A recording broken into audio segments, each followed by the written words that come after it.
People asked us, why do you want to go back again? 2018 was an amazing experience. We met some great people and soaked up all we could, and yet somehow it felt unfinished.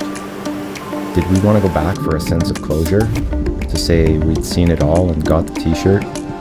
Were we searching for some North American version of Pura Vida? Was it the people or the landscape that drew us back? In the end, it was all of that and more. It's the feeling you get not knowing what's around the next bend, the rush of flying without a safety net, and the wild independence of a people still mostly governed by living a good life, rather than by laws and rules. Costa Rica has a rhythm like no other place we've been to, and we had to experience it again. To feel the black sand beneath our toes, wake with the rising crimson sun, and feel the rhythm of this place and these people one more time.